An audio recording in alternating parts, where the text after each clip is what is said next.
I was thinking of some new video ideas to make for my channel and want to start doing some more commentary stuff. And didn't really know what to talk about, honestly. Didn't really know what to land on. And last night I was listening to Clipse. I was listening to Let God Sort 'Em Out for what feels like the 100th time this year. And I kind of want to just talk about how this album in general has really made an impact on me, really changed my life, how it's absolutely one of the best hip hop albums I've ever heard in general. I come at it from like sort of a interesting, I guess you like semi-interesting point of view in the sense of I wasn't like a Clipse like day one guy. I wasn't really even all that familiar with them in general. I love Pusha T though. I've always been a fan of Pusha T. Always enjoyed his music a lot.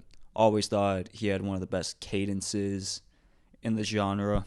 Always been a Pusha guy. But just never really knew much about Clipse, never really knew much about Malice or anything like that.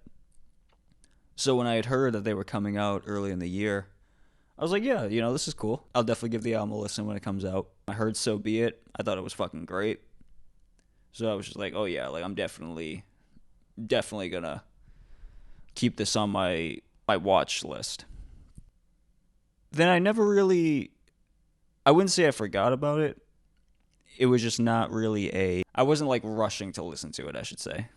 I didn't listen to it, like I wasn't like waiting until midnight or something to listen to it, But during the time that it came out, dealt with a lot of personal stuff.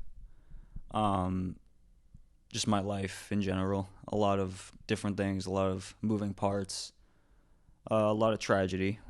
The biggest being my mother passing away. And I remember this. I don't think I'll ever forget this moment. But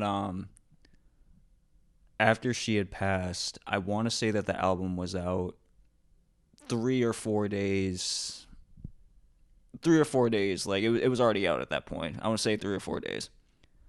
And I was just randomly walking, and just came to me. I was like, I got to hear that Clipse album. Like I need to hear something. I'll throw on the Clipse album. Had my headphones on. I was walking. The first track, The Birds Don't Sing. As soon as Push started rapping, as soon as the lyrics were coming up, as soon as I understood what the song was about, I swear I was just walking on the street, walking in the city. I almost felt the urge to just start crying right then and there. Not only because of just how powerful Push's verse was, talking about the perspective from losing his mother and then transitioning into Malice, who then talks about the perception of his perspective, of, finding his father. And then, personally, my dad passed away almost 9 years ago.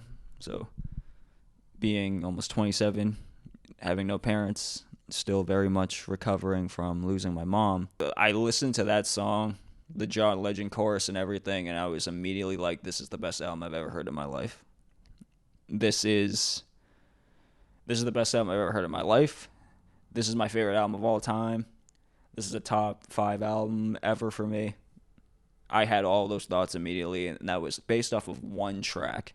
I was just hooked immediately. I was just instantly hooked. And after that, I mean, like, I didn't even, like, listen to the album, like, in full as I was, like, walking from that point. I heard that song on repeat countless times. Just countless times. I feel like I just had to. Chains and Whips and just that sinister sort of beat and that guitar lick that comes in. Kendrick's feature is fucking great. Malice and Push. And I will say, a lot of people have said this too. This is kind of the general consensus.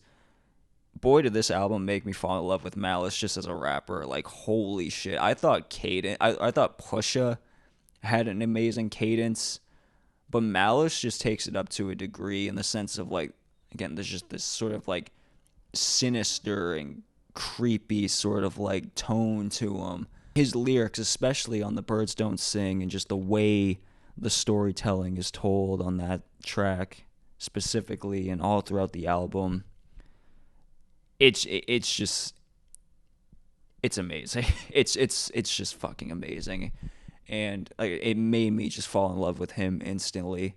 And then from there, POV with the fucking great Tyler feature, So Be It, as I mentioned. Like, this album to me, like the first, like I went through like the first like 5 tracks, and I was like, this is like the most unskippable like first end of an album I've heard I can't even remember the last time I've heard like an album or I'm going through like the first like 6 or so tracks and there's just no skips. Like, everything is perfect. I don't have a complaint about anything on there. And I can't remember the last time I've ever had that feeling towards an album. Going from the title track, Let God Sort 'Em Out, with the Nas feature, which fucking, I mean, how can you complain about a Nas on a Clipse album? It's just like the perfect fit. And like the features in general, I thought were just like the perfect match. There was not a single feature that felt like it was out of place. That's where I say I think this album, to me, not just like what it means to me like personally, but I feel like it really is going to set a tone for like future releases that we're going to see. And I mean, even just this year alone, we've seen a lot of great stuff. And I mean, with like every single like Clipse feature that's come out. I mean, the Clipse feature on Community with Jid, who I'm a big Jid guy, but like that feature is fucking great. The Clipse feature on Mobb Deep's new album is fucking great. And I was so mad I couldn't see them live when they were near me, and I was so fucking pissed that I couldn't catch them. Yeah, I mean, like, I don't know, like, this video doesn't really have a purpose to it. I kind of just wanted to turn the camera on and talk about Clipse. Really, I could talk about this album for a long time, and talk about how good it is and how I think personally it should absolutely win Album of the Year. And that's going over. I don't remember the nominations offhand. I'm pretty sure I know GNX is up there. I want to say Chromacopia is up there. I'm blanking on some of the list, but it's really between like Let God Sort 'Em Out and GNX. And me personally, I'm going Let God Sort 'Em Out. I could see GNX winning. I think GNX is a great album. It's probably gonna win if we're being honest. But if we can get like a solid like GNX for Album of the Year, Clipse Rap Album of the Year, I'm sold. But if I'm going Album of the Year, I'm going Clipse. But I also think it's, in a lot of ways, the new standard, much like albums like To Pimp a Butterfly were back in the day. I say back in the day like that wasn't like 10 to 15 years ago. I'm old. Not 15 years ago. It was like 10 years ago. Anyway, like I said, I think it's going to be an album that really sets the tone for future releases within the next few years. At least I would hope it would. Yeah, that's really about it. Like I said, no point. It rules. It's one of my favorite albums ever. It's one of my favorite rap albums ever. Yeah, that's about it. Take care.